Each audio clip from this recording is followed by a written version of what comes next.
Amigos, o DRS vai ser eliminado da Fórmula 1. Esse é o assunto de mais um vídeo aqui do nosso canal. Aqueles fãs que não curtem o DRS, né, por acharem ele injusto, com certeza vão gostar dessa. Olha só que legal.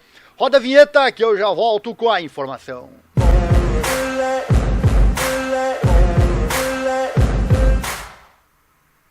O polêmico DRS da Fórmula 1, introduzido para facilitar as ultrapassagens, não será mais usado com as novas regras reveladas pela FIA. O sistema de redução de arrasto foi introduzido lá em 2011 e, embora tenha se tornado uma norma no esporte, sempre foi uma ferramenta controversa em relação às ultrapassagens. Afinal, ele facilita mesmo, né? Porém, deixa quem é ultrapassado praticamente sem defesa, o que, claro, é bastante estranho. Antes de continuar, não esqueça, F1 Brasil Racers lá no Facebook. É o grupo que mais cresce na internet falando de Fórmula 1 e nosso parceiro aqui no canal.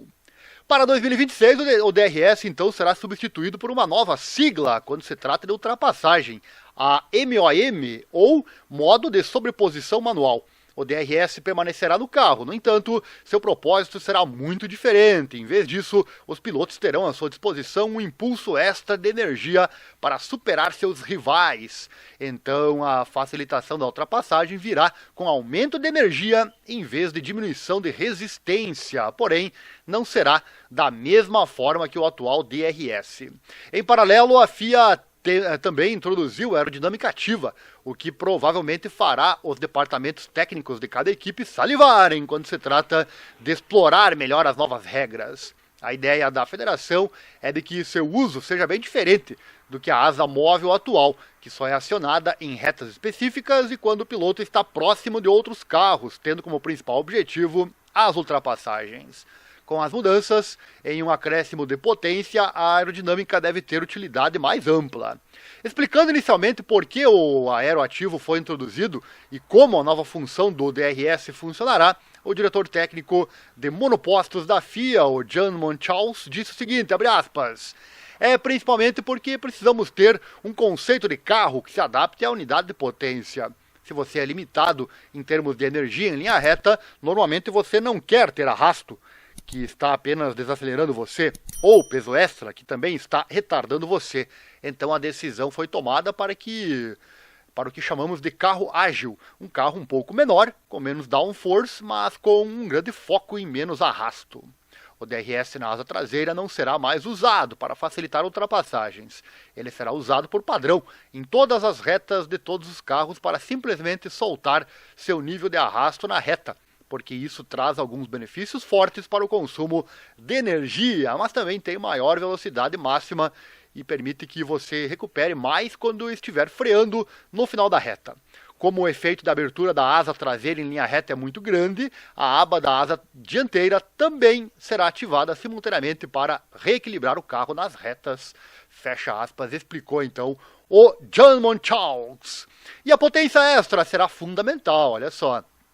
Quanto à introdução do MOM, funcionará de forma semelhante ao DRS, segundo ele. Abre aspas, se você estiver a uma determinada distância antes do final de uma reta para o carro da sua frente, então para a volta seguinte você terá a possibilidade de usar mais energia elétrica do que seu adversário. E esse impulso de energia elétrica está lá para substituir o que costumava ser a abertura da asa traseira, para dar a um carro aquele empurrão extra para potencialmente ir e tentar ultrapassar. As novas unidades de potência para 2026 incluem um MGU-K consideravelmente maior, que recupera a energia de frenagem e a remoção do MGU-H. Olha só, 2026 já está na porta, meus amigos, já chegou o tal de 2026. Falamos tanto disso aqui no canal, né? Parecia longe, agora chegou. Bom, a energia elétrica do MGU-K quase triplicará de 120 kW para 350, fornecendo então energia para uma ultrapassagem.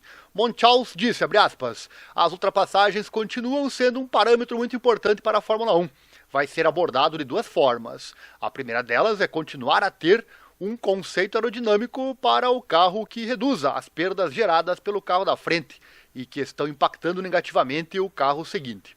Para conseguir ultrapassar, você precisa estar perto do carro à sua frente. E se você não consegue seguir em uma curva, porque está gerando tanto ar sujo que seu carro fica instável e você perde desempenho, no momento em que você está na reta, você precisa recuperar toda essa perda. Legal isso, né? Pensar nessa questão do ar sujo, que foi muito debatido, né? O carro que vem atrás pega ar sujo e aí não consegue ultrapassar, né? E ele segue, ó. Então é muito importante para nós que você possa seguir razoavelmente outro carro em uma situação de curva. E para isso precisamos ter certeza, a partir do conceito aerodinâmico, de que a quantidade de ar sujo que está sendo gerada não está impactando muito o carro seguinte. Isso é o número 1. Então você entra na reta e o carro está bem perto do outro para ajudar na ultrapassagem, já que ambos os carros terão a asa traseira aberta e a aba da asa dianteira aberta.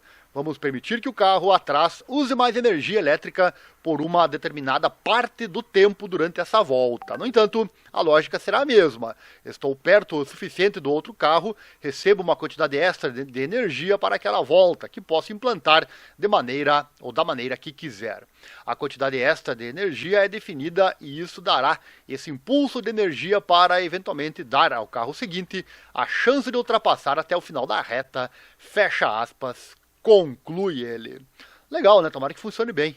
Vimos muitas vezes, por exemplo, o Verstappen, o carro que vinha atrás, mesmo com a asa aberta, não conseguia passar, né? Não tinha força suficiente nesse caso, né? Vamos ver como será essa novidade, então, na Fórmula 1. Bom, a asa traseira móvel terá 3 elementos no novo regulamento, enquanto a dianteira terá 2 flaps ativos. As duas trabalharão em conjunto para garantir que os carros estejam bem equilibrados, independentemente do modo em que estejam. A Fórmula 1 estabeleceu um plano para que haja 2 configurações para a nova aerodinâmica: modo Z, que é o padrão de alto downforce, que será usado nas curvas, e o modo X, com o qual os pilotos poderão mudar para uma configuração de baixo arrasto, que ajudará a aumentar a velocidade máxima. Os pilotos terão então a capacidade de alternar entre os modos, independente da distância que o carro estiver dos rivais. Em pontos pré-definidos da volta, o piloto poderá mudar para um modo de baixo arrasto, para ter desempenho nas retas, sem limitação de aerodinâmica. Então, ao se aproximar da zona de frenagem, voltará ao modo de alta pressão aerodinâmica. Com relação à energia, na prática, a distribuição de energia do carro à frente diminuiria após 290 km por hora, atingindo 0 a 355 km por hora, enquanto o piloto que está atrás se beneficiaria. Legal, amigos, tá aí então a novidade na Fórmula 1, o fim do DRS, da forma com que conhecemos, né? E a instalação então dessa nova forma de ultrapassagem, o MOM, ou modo de sobreposição manual, com essa questão da energia. Não esquece, meu amigo, minha amiga, acesse nosso site também, é o www.informatudo.com.br/esportes, o link está aqui na descrição. Lá também falamos do mundo das lutas e da MotoGP. Tem muita matéria lá que não aparece aqui nos vídeos do canal, né? E se você chegou até aqui no fim do vídeo, deve ter gostado de mais essa informação, né? Então, capricha no like aí, compartilha com os amigos, nos grupos do WhatsApp que falam de Fórmula 1. Encaminhe esse link, ajude o canal a crescer. Nosso Pix também está aí na tela. Você pode doar qualquer valor nessa causa em divulgar esses esportes menos favorecidos da grande mídia. Qualquer valor é bem-vindo. Nosso Pix está aí na tela também. Você pode doar qualquer valor e nos ajudar, né? Nós estamos aqui sempre pesquisando informação para trazer aqui no canal e deixar você sempre muito bem informado. E atenção, hein? Caso queira que sua opinião, colaboração apareça aqui no próximo vídeo, é só deixar o seu comentário ali junto com o Pix, tá bom? E se você gosta de motos, vai um convite. Eu tenho meu próprio canal sobre viagens de moto, onde coloco minha moto na estrada, que é a CBR 1000 que eu tenho, e eu faço vídeos lá. Então acesse aqui em meus canais ou pesquise aqui no YouTube, Encontros e Viagens de Moto by Ariel. E também tem um Instagram que é Moto na Estrada by Ariel, tá bom? Valeu, obrigado, era isso por hoje. E não esqueça, vai pilotar, coloca sempre a proteção e acelera mundo, porque a emoção do esporte é o que nos move. Valeu, obrigado, um abraço e até a próxima.